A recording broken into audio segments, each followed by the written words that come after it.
Expect further expansion of Japanese businesses in the Philippines. Such optimism is based on at least 10 business agreements set to be signed between the Philippines and Japan during President Duterte's upcoming trip to Tokyo later this month. The president will attend the International Conference on the Future of Asia on May 30 to 31. Added details from Daniel Manalastas. Just after the China trip last month, from where President Rodrigo Duterte brought home a number of business agreements, he is now headed to Japan for the 25th Nikkei Conference on the Future of Asia. Trade and Industry Secretary Ramon Lopez confirms a possible 10 agreements to be signed, 8 letters of intent, and 2 memoranda of agreement. Actually, speaker siya sa Nikkei, yung Future of Asia. So we are just, of course, maximizing that trip, that visit, to include all these gains that we can get, no, from that visit. Kaya the usual discussions on talking to investors, meeting the business sector in Japan.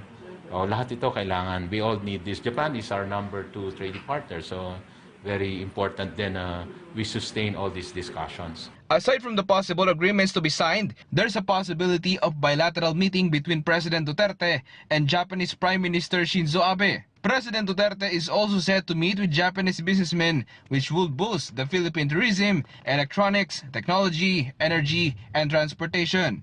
We're asking them to open up more their market. So I mentioned earlier na yung specific case, itong big export item natin, which is banana exports. Na malakas na yung export natin doon. We're the biggest supplier of banana, but we noticed that our tariff rates may room pa to go down. No? So we are working towards a reduction in the tariff rates to gain more access to the Japanese market. Japan ranks second in terms of Philippines' biggest trading partners.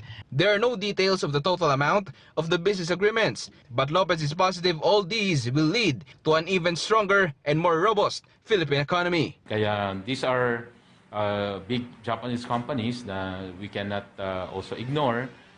They still want to express their support and confidence on the current administration, and they want to indicate their intent to invest more. So that's so far what we're getting. Daniel Manalastas for The Nation.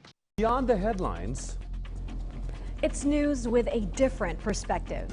before the day ends, For events that shape our views and impacts the world around us. we keep you up to speed. With Richmond Cruz and Charms Espina. PTV News Headlines, your comprehensive nightly news source, only here.